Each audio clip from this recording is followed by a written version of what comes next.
Hey, everybody, we're going to give folks a couple minutes to get signed in and then we will get started.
Looks like we still have some people joining, so we'll give them just 1 or 2 more minutes and we will get going here.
All right, I think it's safe to get started with today's webinar, which is Don't Let Your Incident Become a Forest Fire.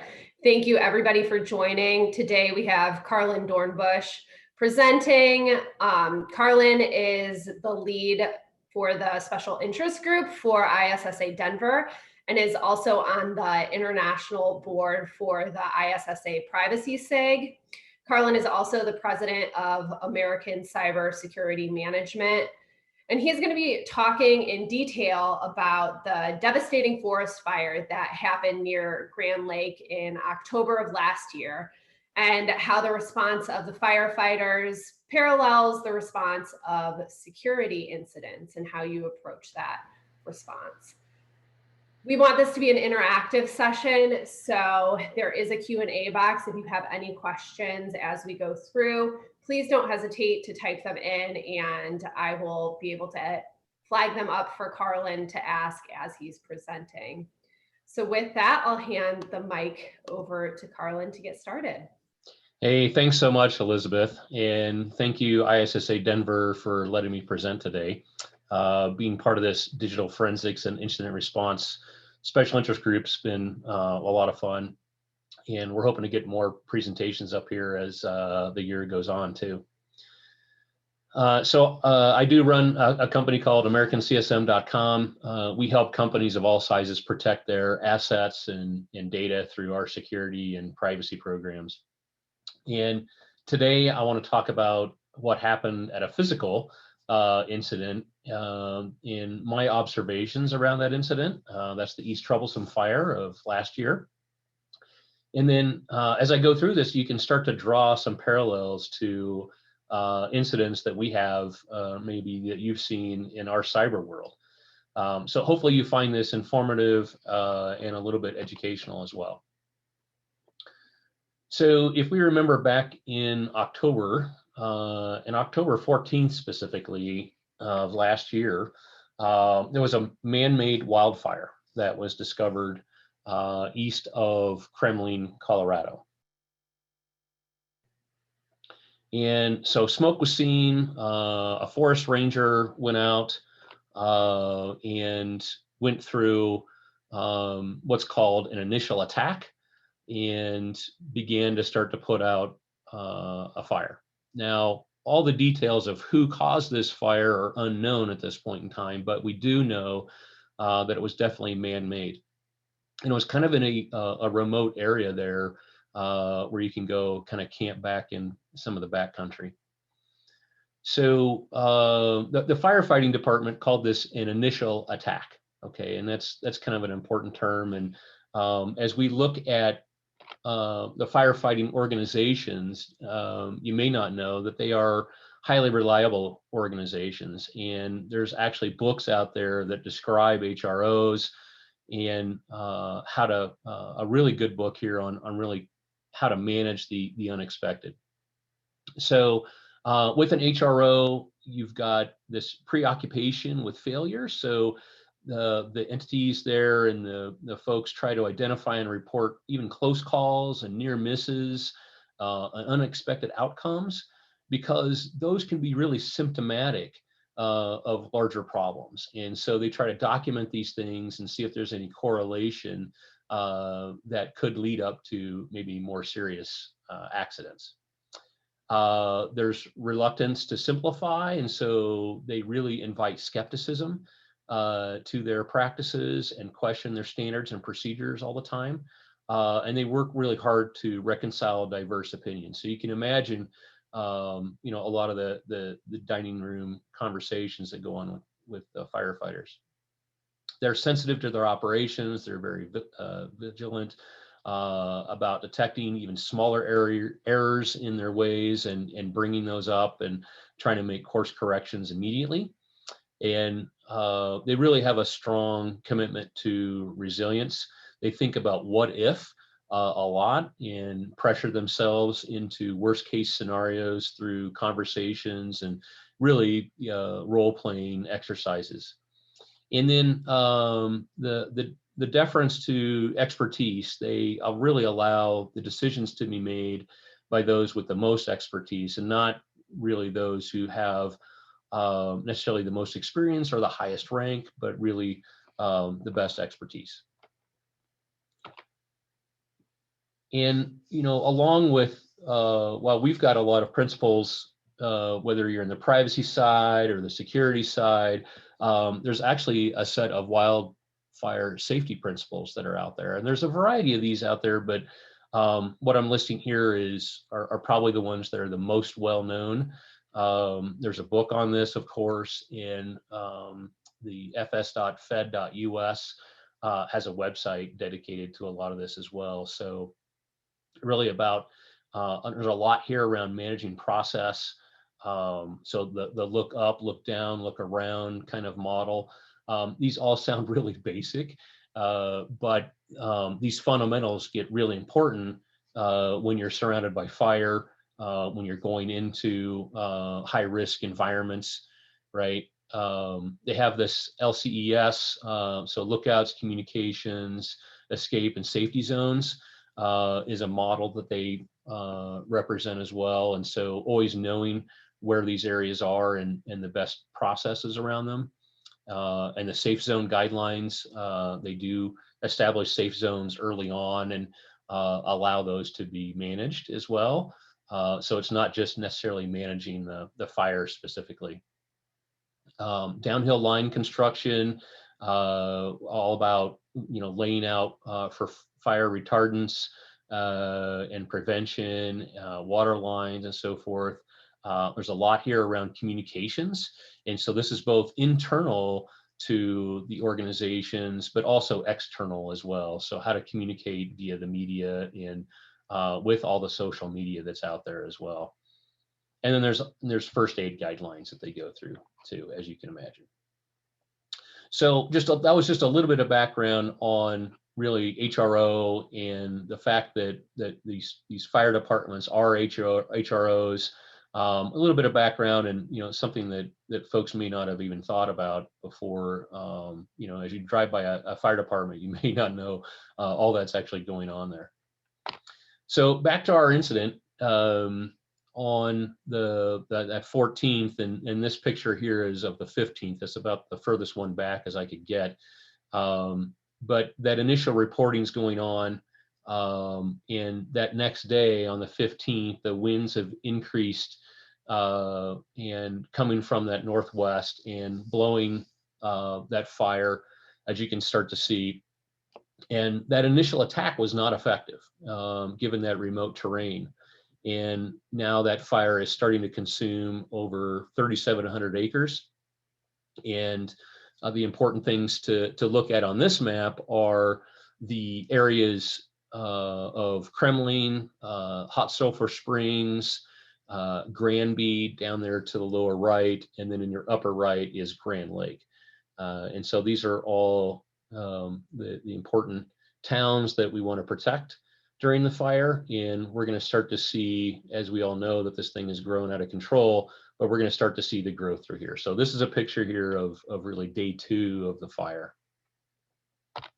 And at that point, they've, since they're really starting to see those winds pick up and it's growing so fast, they begin to escalate this, and it goes to what they call a type 4 command. So you have an assigned incident commander. You now have access to tractors and bulldozers, multiple firefighters and engines. It's not just a couple of guys in a truck that were out there that were trying to put out the fire, but knowing that they need to really get a lot more serious, they are able to call in aircraft and other heavier engines to start to put it out. And so now we're starting to see that day and the next day, the growth of this fire. It's starting to increase to 10,000 acres. That's happened extremely fast. And these teams are assembling, and we've got a lot of boots on the ground trying to work back into that country to start to put the fires out. Our next picture here is starting to show that growth some more. So you can see it trend down towards the south, towards Highway 40, towards Hot Sulphur Springs, and it now spreads east as the wind really is kicking up. And so you might think about, well, when does an event really become an incident, right? And at this point, yes, it's already become an incident. And there are certain terms that the firefighting agencies begin to use. They now have classified this as an extended attack and an extended response incident.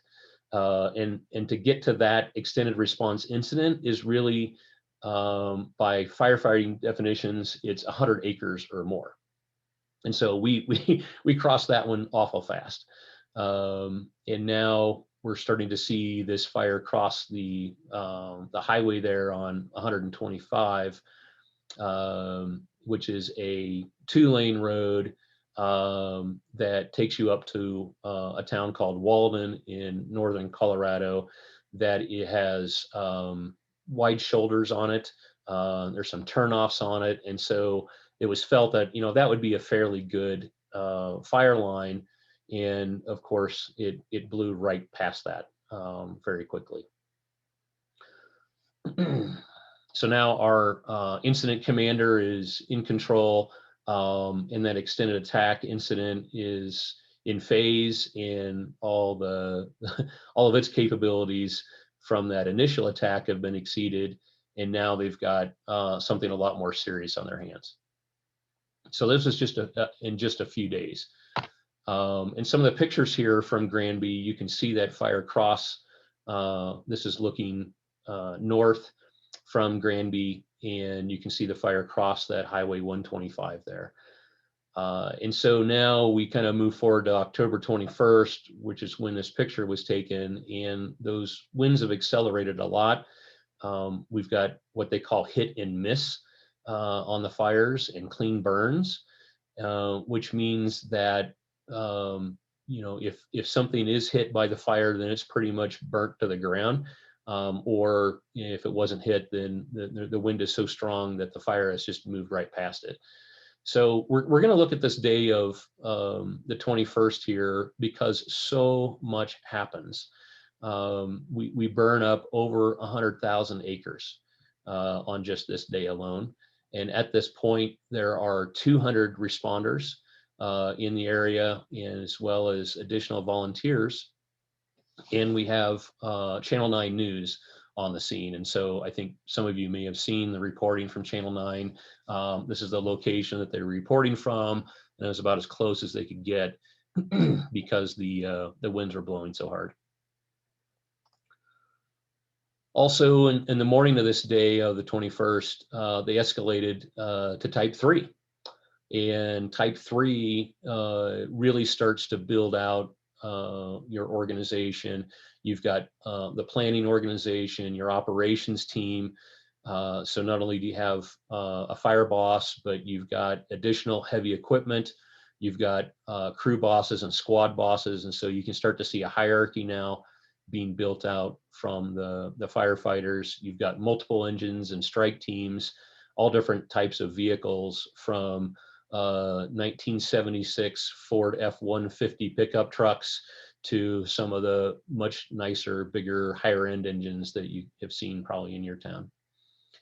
You've got a lot of logistics commanders, tool managers, because you've got to repair a lot of this machinery.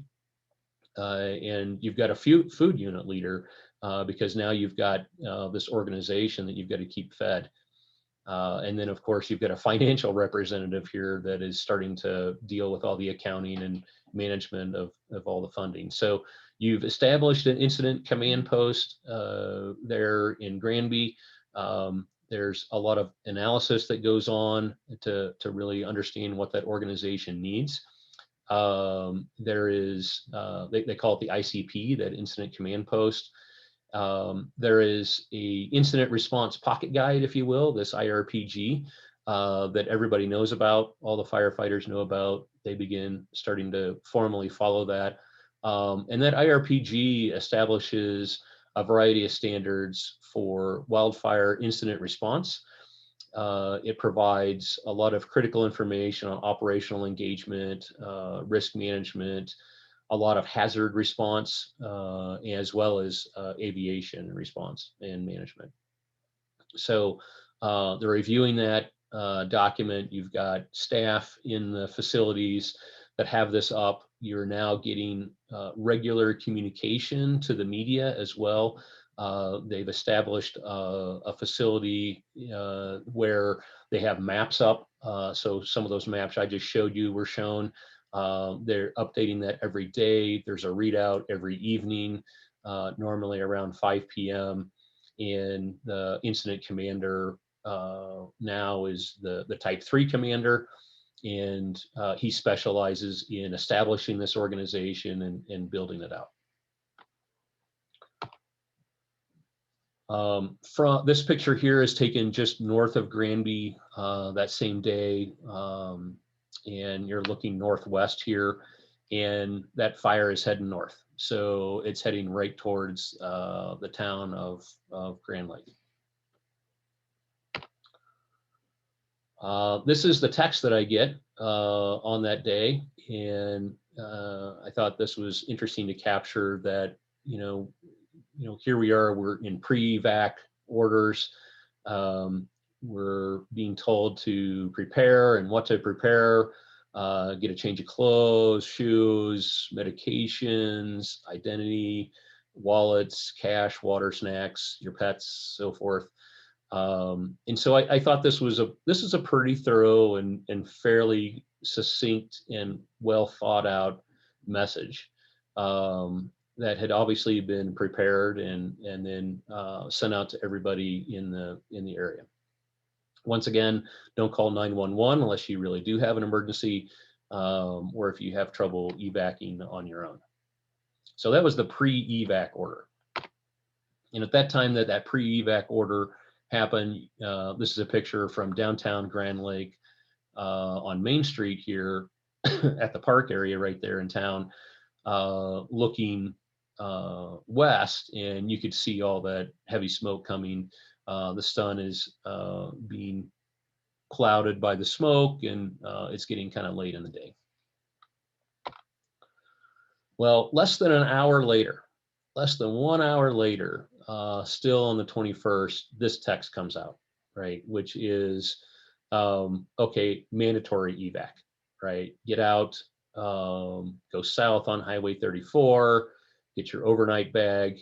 And now the sheriff has said, this is really important. And at this point, people are dialing into the news, really trying to understand what's going on. They're seeing the fact that the fire has crossed Highway 125 there, and it really is heading right towards Grand Lake. So once again, a very succinct text message here. We know where to go. We know it's urgent. And guess what? You can, here's a link here to go register. So they throw a little technology at us as well, which is around the Grand County emergency. And that is an important link because that helps us later on as we want to get back into our locations.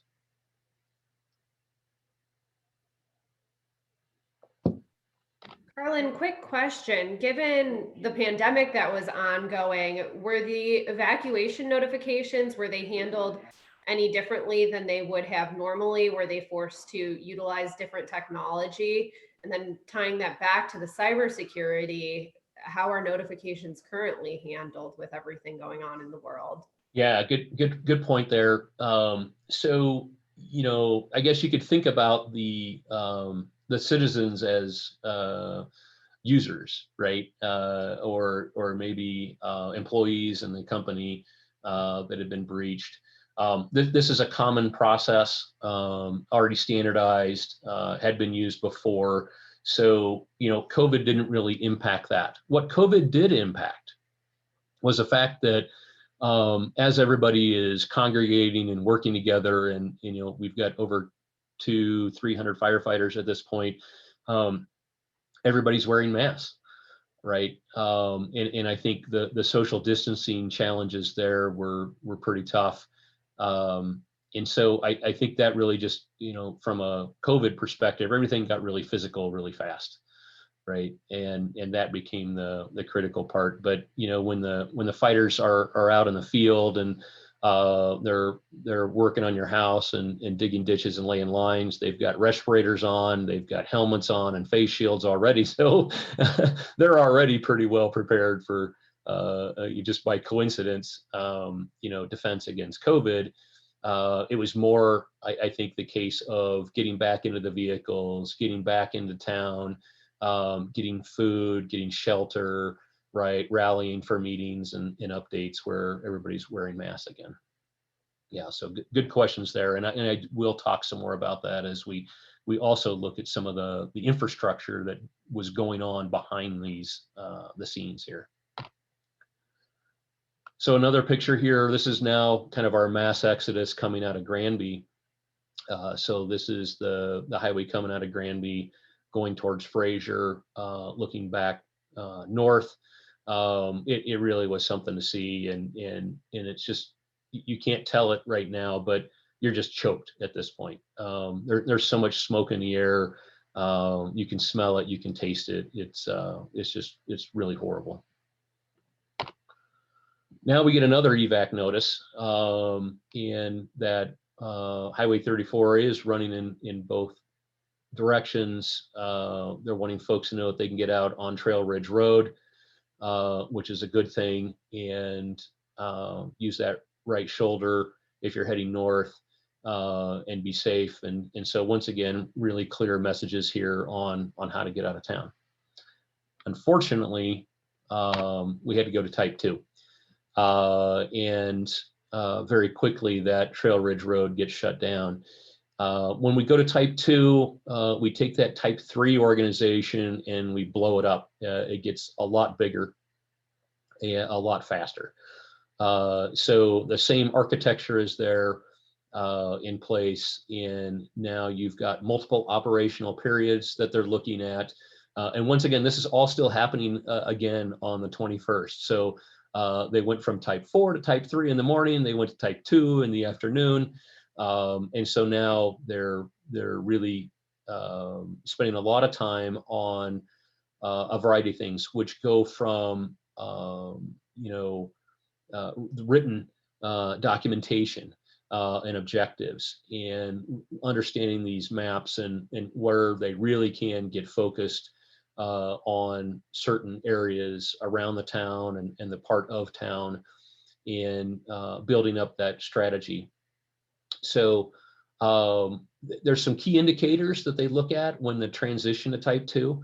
The first is when your prior incident objectives are not going to be met. So I think the winds pretty much just blew right through that. That fire won't be controlled in that first or that next operational period, and an operational period could be a 16-hour window. So they're really starting to see the fact that they're going to need round-the-clock firefighting here. If this thing's going to need to be dealt with, it's not just going to it's not just an 8-hour window, but we're looking at really some extended firefighting to go on here. That's multiple days. The fact that they're going to need something written down, they're going to need references, they're going to need a lot more planning. They start to build out their and document their incident goals. And so that's another critical point. And really additional logistical support is needed. And I'll talk about that here in a few minutes.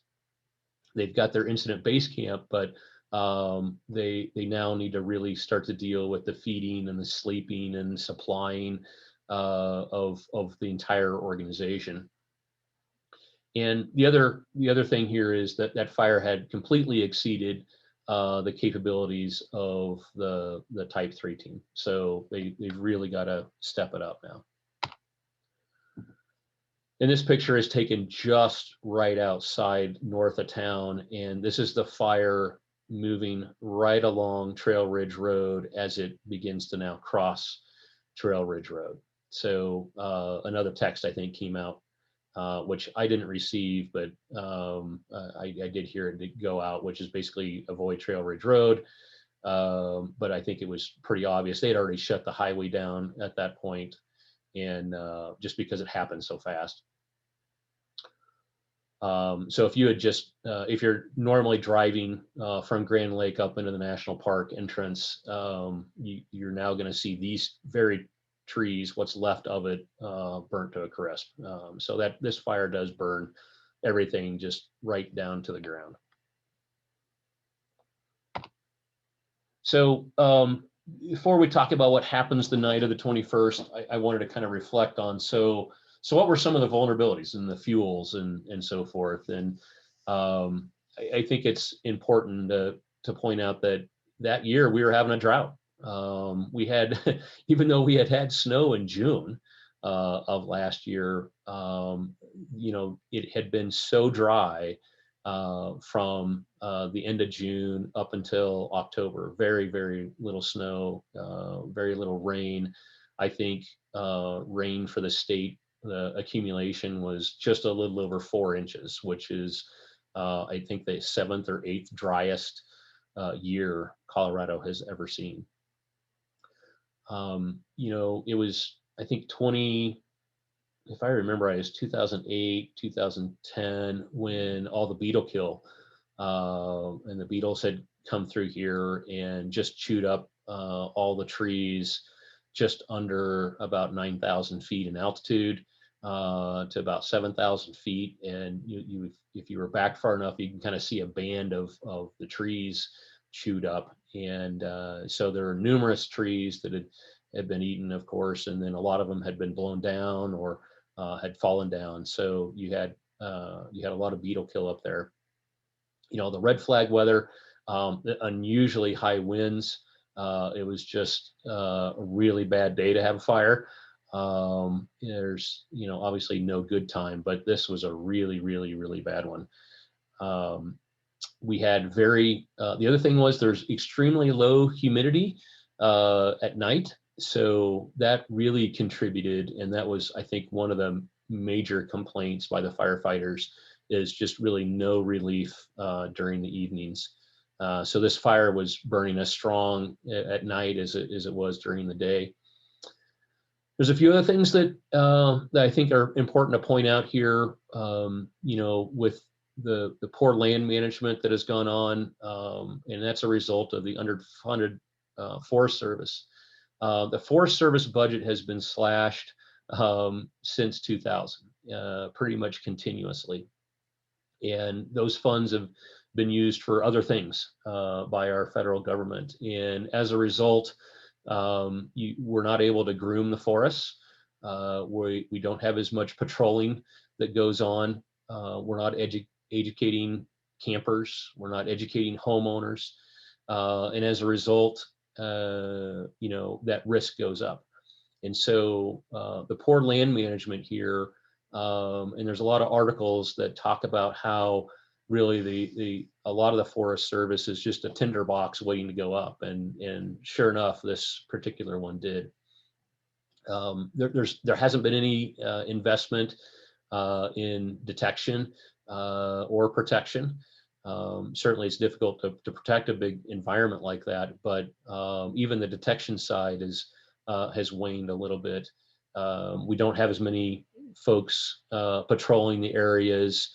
As you hike in these areas, you really don't run across nearly as many Forest Service folks. If anything, they're just kind of lightly manning, maybe in 4-hour windows, some of the facilities.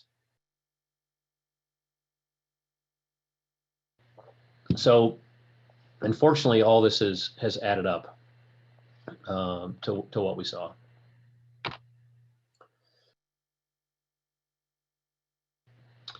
That night, it was pretty intense. I could listen to the scanner. I could tell exactly where they were fighting the fires. You'll notice the remnants of one house there. That's the chimney. And then you've got another house in the background up in blaze, as well as just to the left of that house, it's hitting a tree and a telephone pole. At this point, the electricity's been shut off in the area, and now we're into pretty much the middle of a 48-hour straight firefight. And pretty amazing communications going on the scanner at this point. I was able to overhear not only, I knew where they were because of the roads that they were calling out and the houses that they were working on, but many times they would say, there's this road, skip it, it's too late, we've got to move on. So it was a pretty sad night.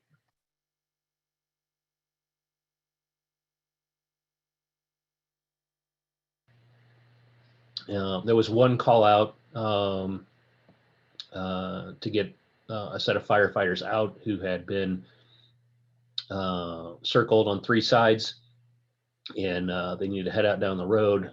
They abandoned their vehicles and took shelter in an area to allow that fire to blow by. So really rough, even on the firefighters and the homeowners. So that next morning, we saw a lot more air support. They were able to rally a lot more.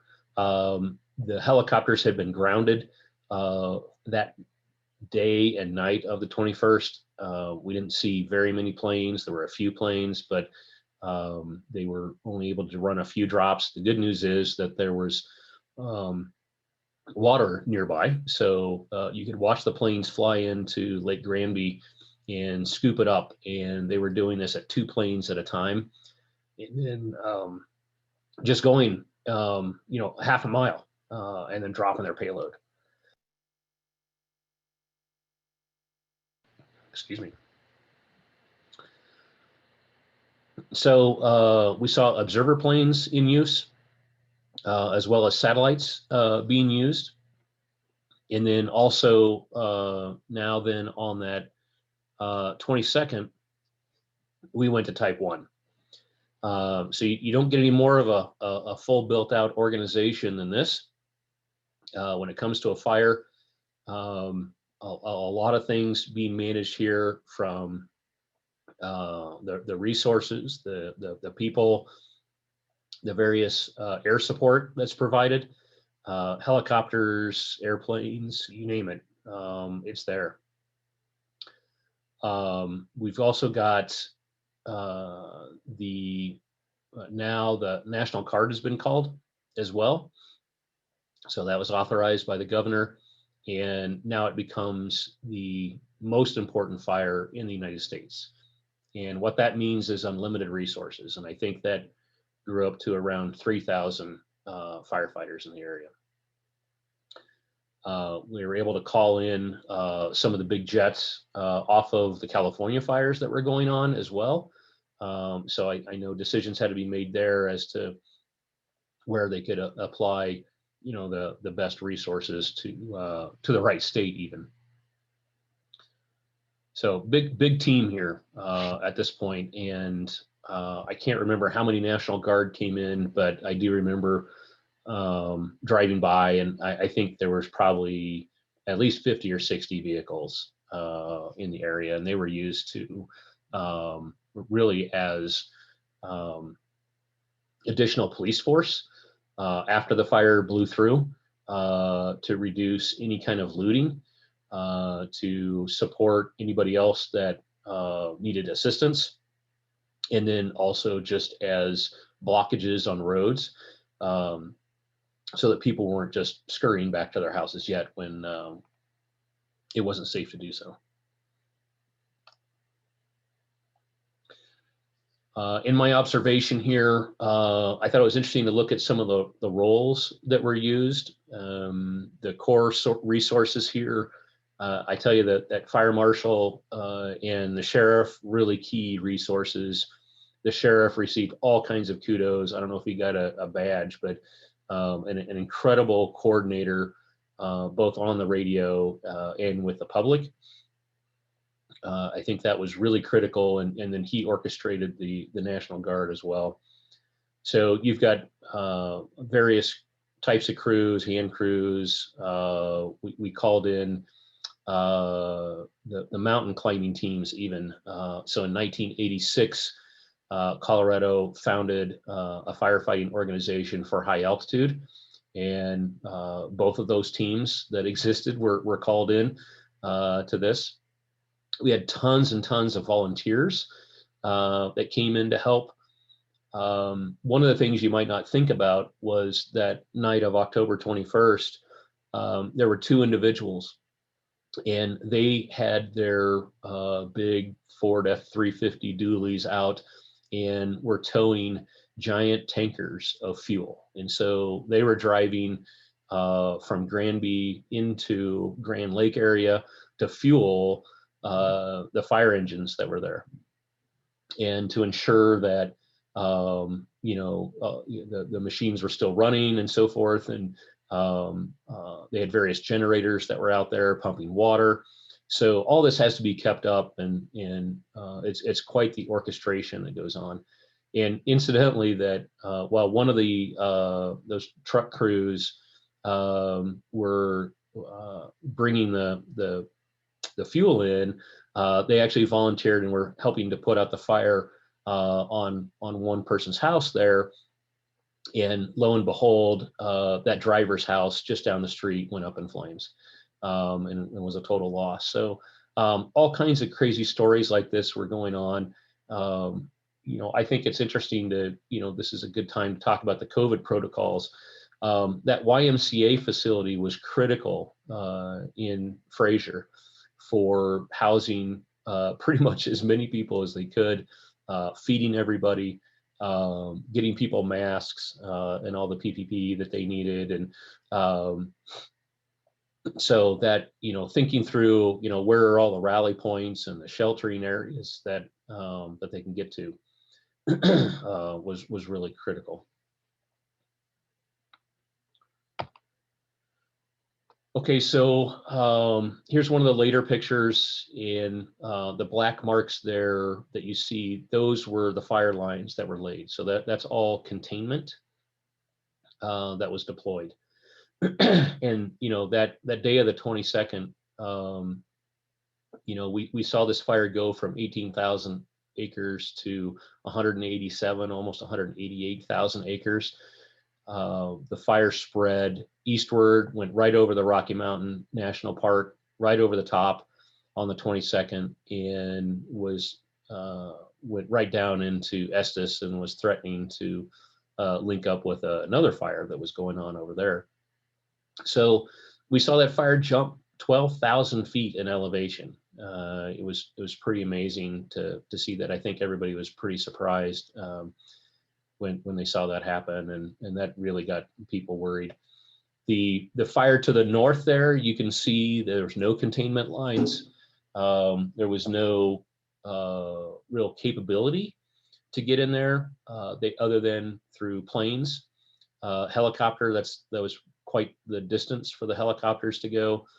You really needed the planes to get in there, and it was decided that not a good use of resources, and that a lot of that territory would just kind of burn out, unfortunately.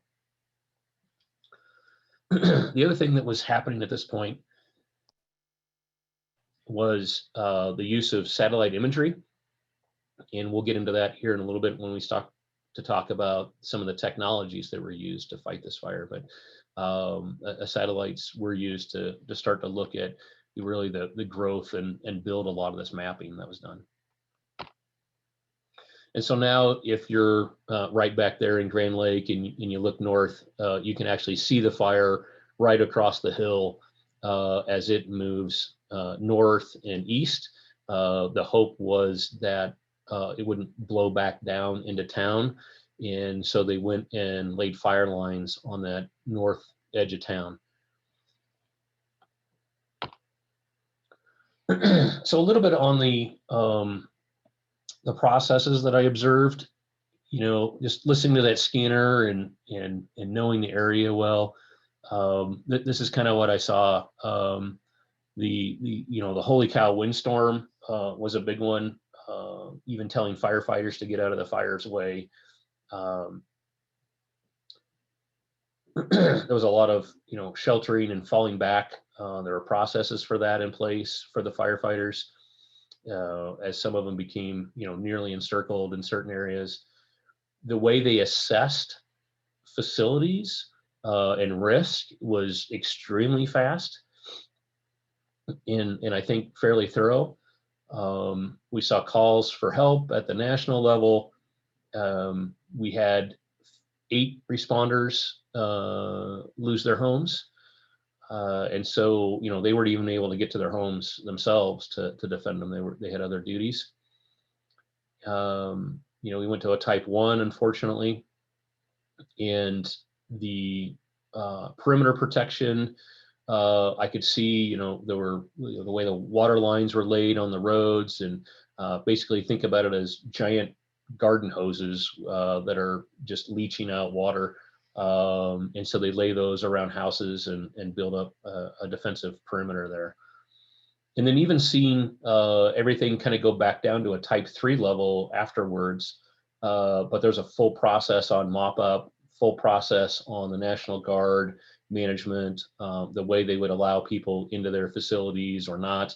And so that whole reopening process was another amazing process to witness. Yeah, and then there was the whole just in shock and mourning, and we had friends lose houses and properties, and then now everybody starts filing insurance, so all those processes went through. On the observed technologies, there's most people may not know, but there's a website called InciWeb. So an incident management website. That's that picture in the upper left-hand corner. That was certainly being updated as time went on. There was also a Facebook page created, the East Troublesome Fire info page, and this was really good.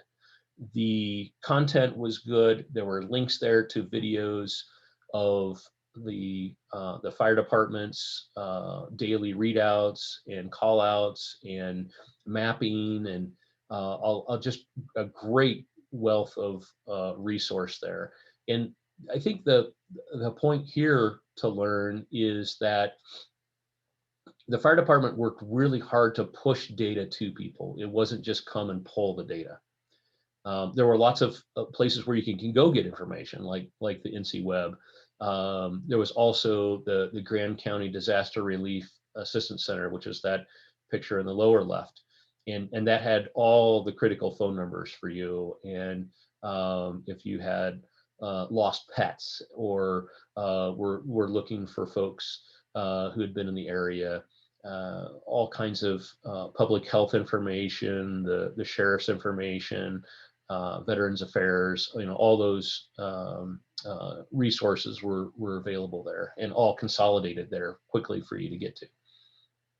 There was another system called Code Red, and we used that up in Grand County, and so it was great to stay up to date, and that's where you can get a lot of critical information. They don't use it just for fires, but they do use it for the fires, and it was useful for this one too. So a lot of resources there, a lot of technologies being deployed, and I think they were all used really, really well. People were able to stay up to date. If you didn't live in the area, but you had loved ones there, it was easy to stay up to date and know what was going on. Another technology, and that link there, maps.nwcg.gov, you can go to today. And it is a system that allows you to look at fires in the United States. And it is a really neat tool. This is a rendering of that I was able to capture during the fire. At this point, this is towards the end of the fire. It even shows some of the other fires in the area near Ward and Jamestown that have been going on at the time. And the neat thing is you're able to zoom in with this tool. And unfortunately, you don't see any red dots at this point, but during the fire, there were red dots, and these red dots had been picked up by satellite as hotspots. And so that meant that there was probably a flame in that particular area. And you can now start to see how impacted that area was. And up there to kind of your upper left corner is where a lot of firefighting went on around Columbine Lake to preserve all the homes in that area, and then down, falling kind of back into town there towards the east. And there is a road called Portal Road here, which is a road that you would take to kind of get to the other end of the lake where you can actually put your boat in. Well, the north side of that road is extremely steep territory, and it goes up quite a bit. And that was that hillside that you saw. And so that fire came across the top of that hillside, and then in some areas it actually had crossed the road here. And now this was the big threat here in town. So let's say if you had a house here on Park Avenue, you might be kind of concerned that it's approaching your home.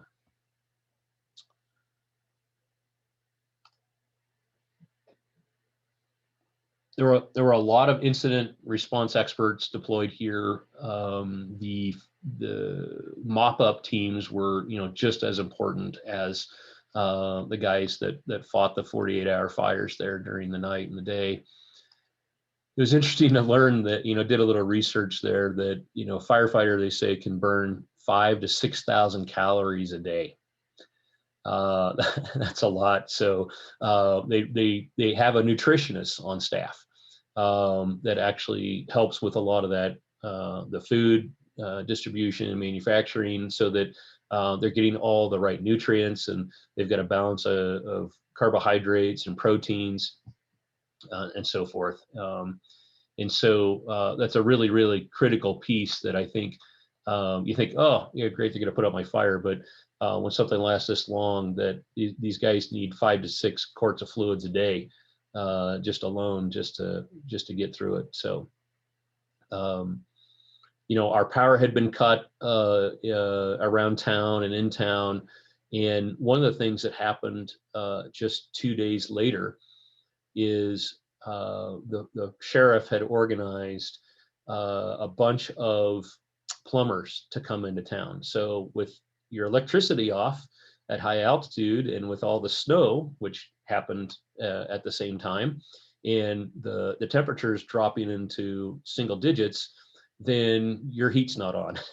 And without the heat on, then you're susceptible to having all your plumbing freeze, and then just a big wet mess on your hands. So there were 90 trucks, a little over 90 trucks that drove into town, and that were all orchestrated by the sheriff to go around and start shutting off the water mains from the outside, and making sure that things were addressed, or trickle lines were turned on inside. And so there were a variety of things that went on here during the next few days, which was great. And you could sign up for that service, and they hit all the commercial facilities, and then they went around to the standing residences to support them as well.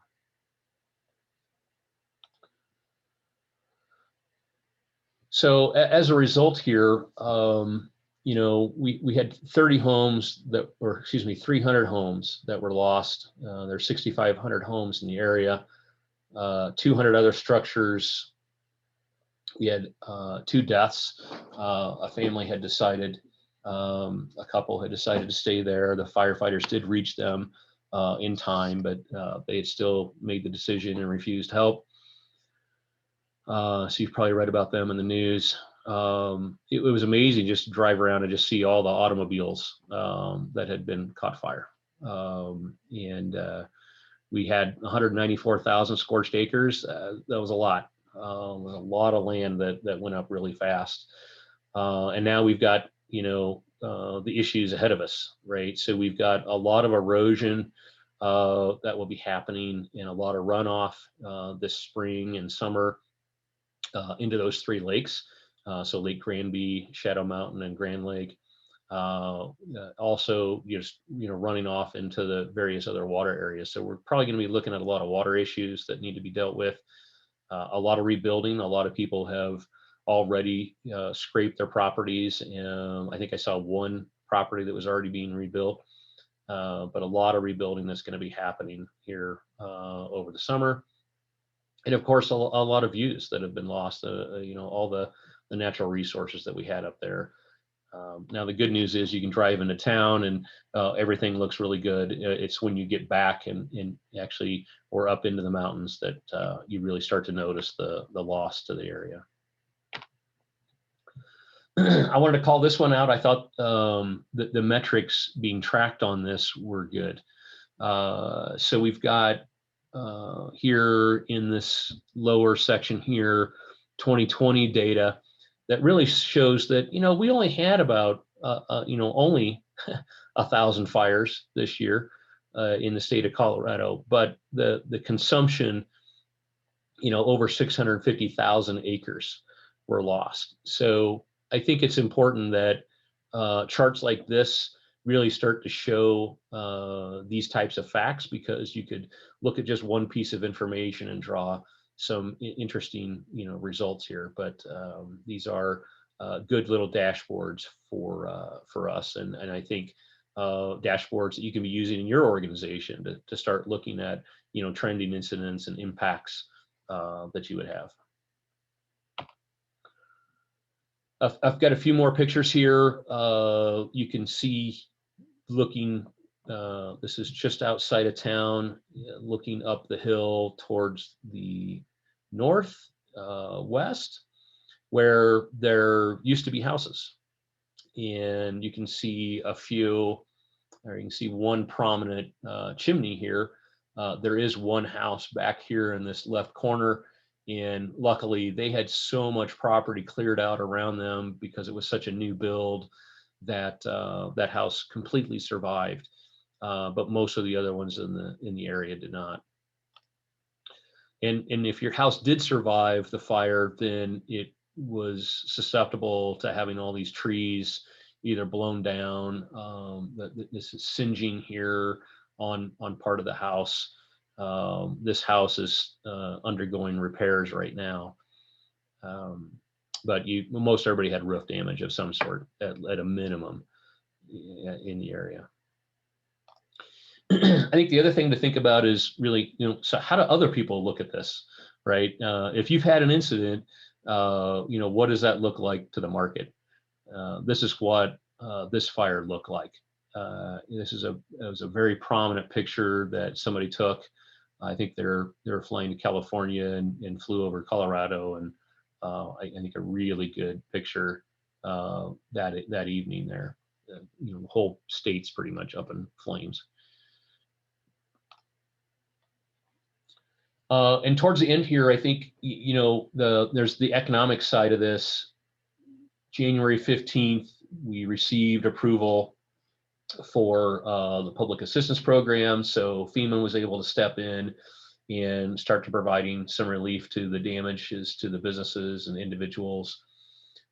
You've got a small business task force that is up in Grand County.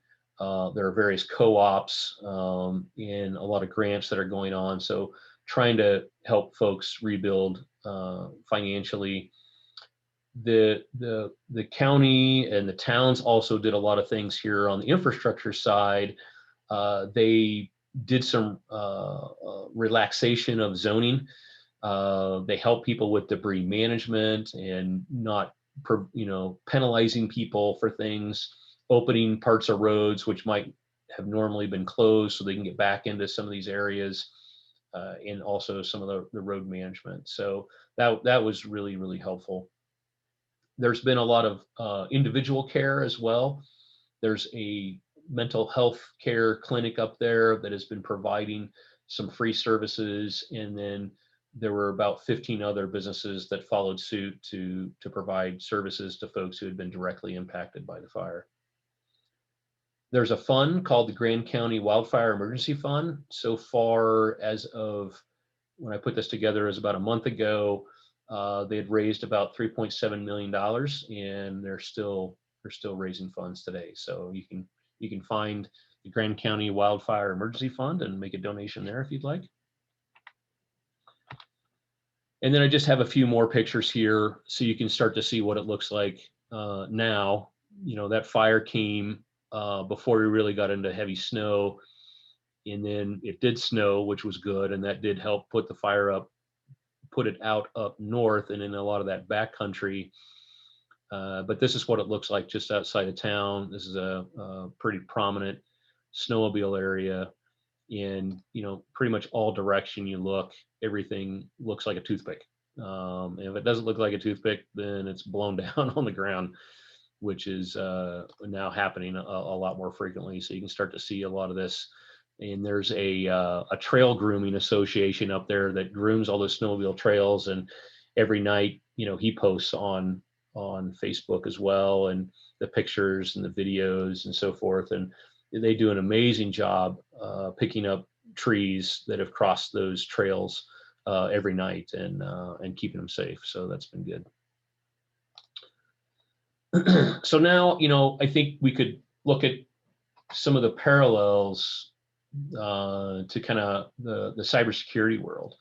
And I threw a few of them up here that I thought were important. And I think there's that attitude and culture from incident management, I think is certainly a parallel, that incident response teams and businesses are really built in very similar ways. I think they're always kind of questioning, what can they do better? How can they deal with response? Where are the risks, right?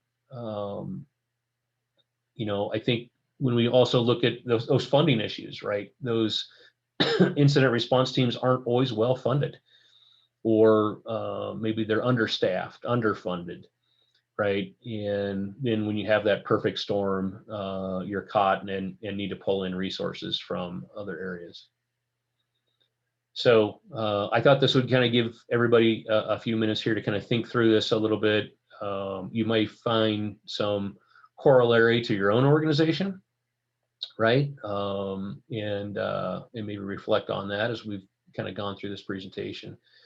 There's a lot of devastation here to not only the personal properties, but to the land and so forth. And you kind of think about that as from an incident response perspective of, well, how much damage really is there now to personal identity, right? And have we increased risk in identity theft, due to the various breach that has gone on?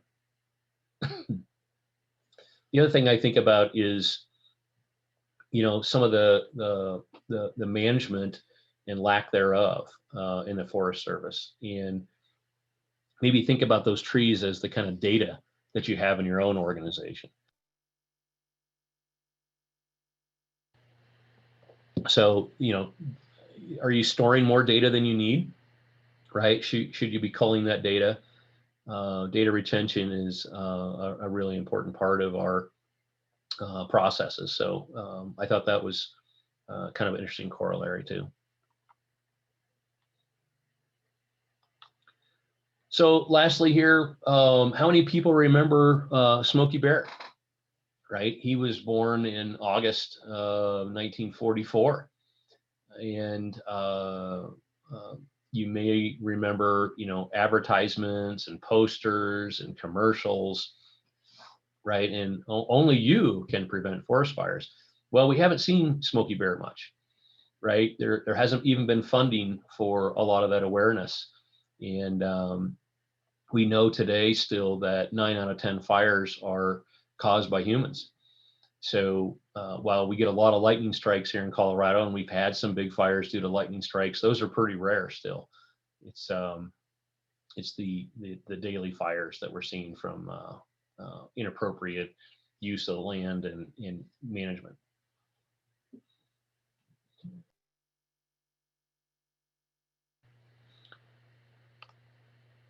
So with that, Elizabeth, I'll take any questions if we've seen anything come in. Yeah, not so much a question, but Dennis brought up a really good point where you discussed pulling in assistance from other states, similar to the need for security experts to come in and help out companies. And that actually made me kind of think of how security teams do need to make those decisions, whether they bring in external help or decide to reallocate help within an organization so they can more quickly address an issue. Can you just kind of touch a little bit on that and the similarity of bringing in help from California to Colorado? Right. Yeah, I think, of course, in the fire, then, it was volume of resource that was needed as well as skill sets. So, the rock climbing teams, the water bombing teams, right? Those were all pretty critical assets. And I think in today's, in the world of cybersecurity, you may not have a forensics resource on staff, right? But you may have incident management. So I think that's a good example to say, there's a corollary, right? Let's pull in a true licensed forensics resource when it's needed, because we think we've had a breach. We think it's maybe it's a internal actor, maybe it's a US based threat actor. There may be legal ramifications. So we want to make sure that that data is gathered correctly, is handled correctly, and we can really get down to root cause on that. So many times, you had an incident, you already know what root cause is. Somebody logged in from Nigeria and created the issue. So may not need forensics in that case, but I think in others there are. So I think that's a good relation. Yeah, absolutely.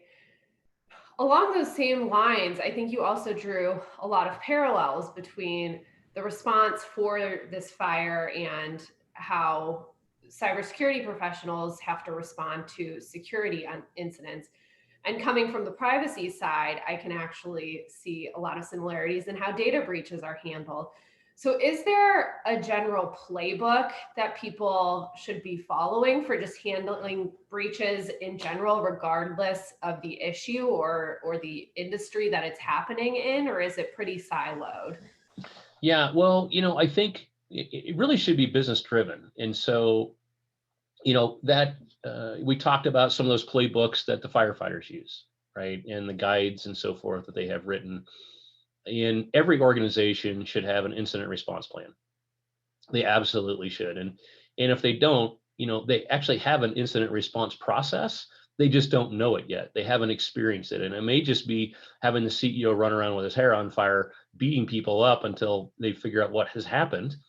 Um, or something more methodical, right? So I think it's really important that we take the time and we actually write things down. Where do I need to go? Where are my critical assets? Who might I need to call? Right? Do I need legal help? Where would I go for that? Where would I go for medical help?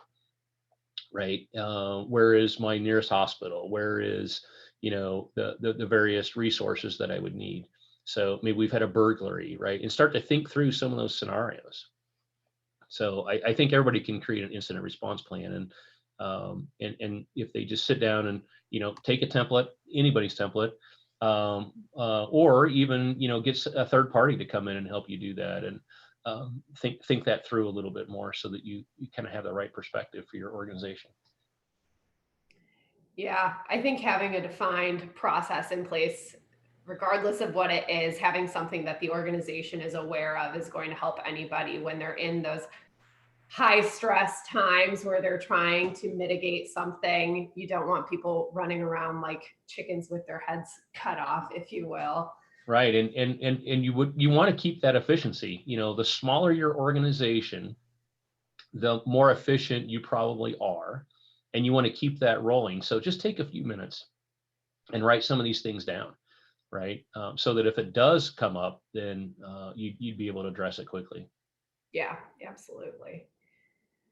I think my last question, I'm just curious kind of what got you to draw these similarities between the fire response and the security incident. Was it just your proximity to the fires, the firsthand knowledge? I think that would be really interesting. Yeah, good question. I think it was kind of funny. We in the business we had just rolled off, and we're also still working on a second incident.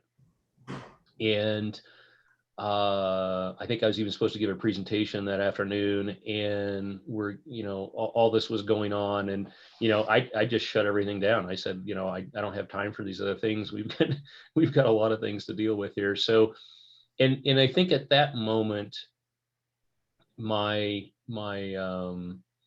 behaviors there, I just said, whoa, wow, this is very, very similar to what we're dealing with over here.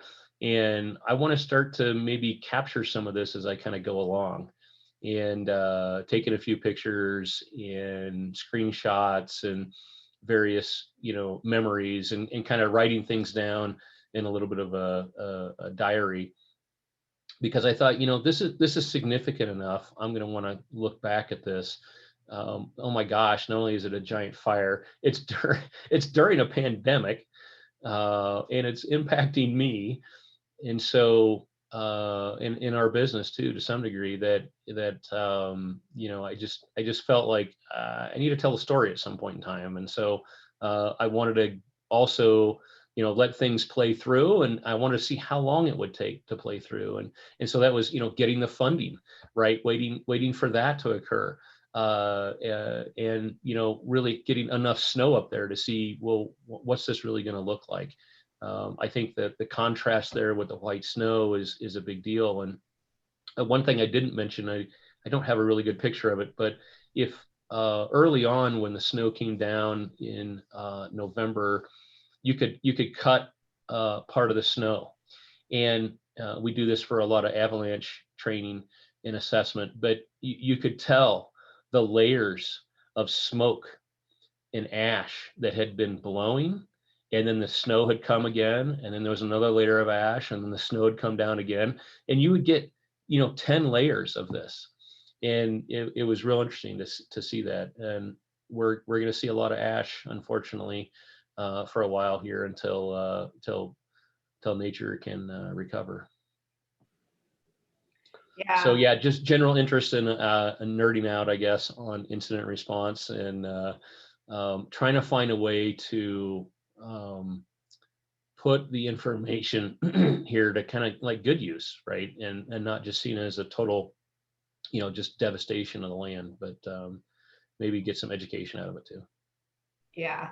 I think that snow analogy that you just said is great for security incidents as well, because you have the incident that happens and then you continue to see the repercussions, and you might get something where you think, we're done, this is fine, and then a month or two later you have something blow in that indicates this was a result of whatever security incident had happened a couple of months ago. It's just kind of, it Yeah. may take a while for you really to truly recover from the incident. And that is one difference, right? The cyber side, we can forget about pretty quick, right? Mhm.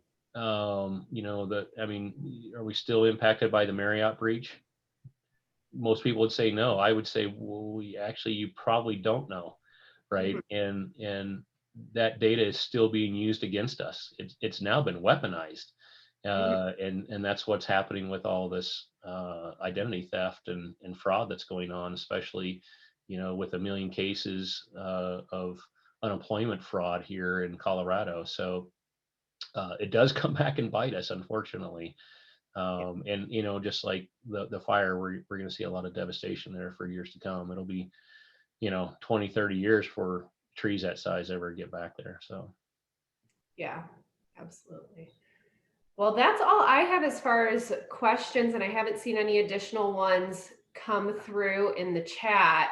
Carlin, your breadth of knowledge is just so impressive, from the security side to the firefighting side. It's awesome. Do you have any last thoughts for the group? well, hopefully people learned a little bit about this. Hopefully it kind of inspired some thought. And we look forward to having more presentations at ISSA. And thanks everybody for attending. Appreciate it. Yeah. Thanks, everybody. Have a great day.